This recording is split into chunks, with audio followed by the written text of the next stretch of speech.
So I'm making this video about a modern replacement for the Commodore 1541 floppy drive. And I had a little bit of issue to fit in the reasoning behind choosing that particular replacement. Because there are many on the market and they work a little bit differently. And to be able to explain why I chose the one I chose in the end, I need to make it a little bit more clear how the 1541 drive actually works and what makes it different from many other floppy drives. So I decided to do a short episode about that. Now, the theory behind the floppy disk is very simple. It's a disk inside a plastic case. It has a hole in the center for turning the disk, and it has a hole for getting access to the surface of the magnetic layer. Inside the drive, the disk gets pressed against the spindle so that it can be turned around. And while it's turning around, the read and write head is able to move back and forth between the tracks of the disk through the opening in the plastic case. And that is pretty much it. The drive itself is a very simple device. It has a motor to turn the spindle, and it has a stepper motor, that moves the head back and forth. Of course, there's a little bit of difference between different drives, but even in a normal PC floppy drive, the theory is more or less the same. And it's being controlled from the computer with quite a lot of wires. And that's because there's really no intelligence inside the drive. You control each aspect of the motors and the steppers and the read and write head with individual pins in the cable. So all the intelligence is inside the computer, and the drive is just electrically reacting to whatever signal is coming in through the cable.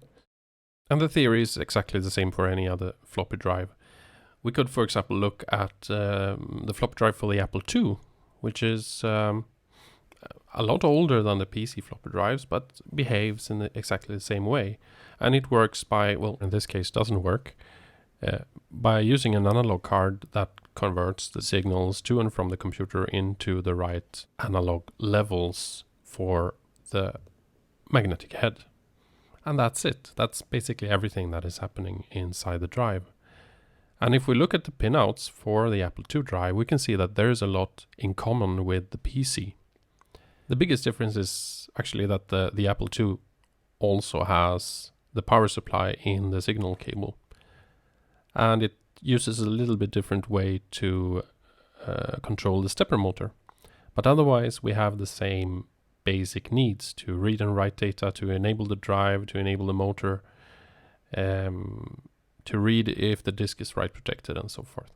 And in the Commodore 64, we can actually immediately see that the amount of pins going to the drive makes this way of controlling it impossible. So there has to be something else going on. And looking inside the 1541 drive, we can almost immediately spot a 6522 I/O circuit on the board underneath the mechanism.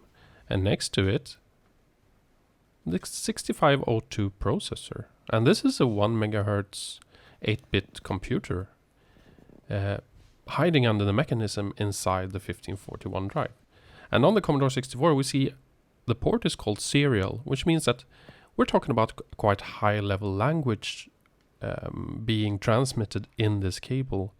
And this language can actually help us address printers and multiple floppy drives and all kinds of devices. So you could almost call it a universal bus. Universal serial. Yeah. No, that's taken. Moving on. Because the 1541 drive is actually a computer in itself, it didn't take long for programmers, very inventive ones, to start using the 1541 drive for things it wasn't originally meant to do. Even though the 1541 computer only has 2K of RAM, it does have the ability to accept code through the cable. And this ability is used by many turboloaders and games and demos to optimize its access to the disk. And in some cases, both with or without RAM expansion, some programs are using the 1541 drive for mathematical calculations to offload the Commodore computer. Now in the mid-2000s, the Commodore 64 platform itself got a bit of an upswing, and products like these, the MMC64, came out to be able to write image files from an SD card onto a real floppy disk to transfer data over the internet. And when a little bit later the 1541-3 came out as a PIC-based replacement for the 1541 drive, you could actually run programs directly off the image files.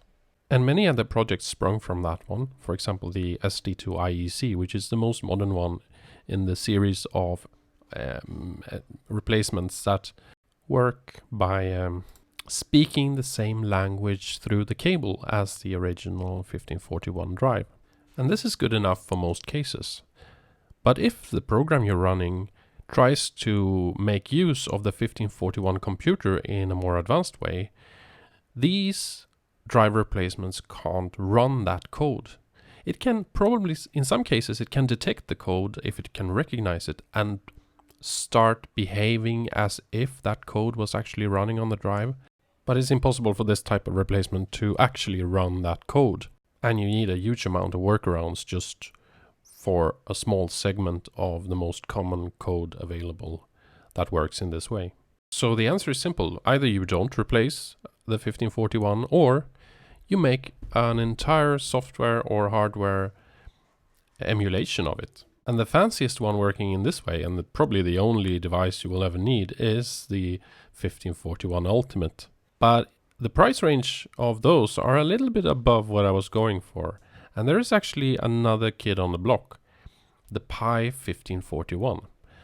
And as we can see here, the Pi 1541 actually uses a Raspberry Pi to emulate in software the entire device that is the 1541 drive. And it does this with very simple hardware. You just need the Raspberry Pi and you need a level conversion from the GPIO headers.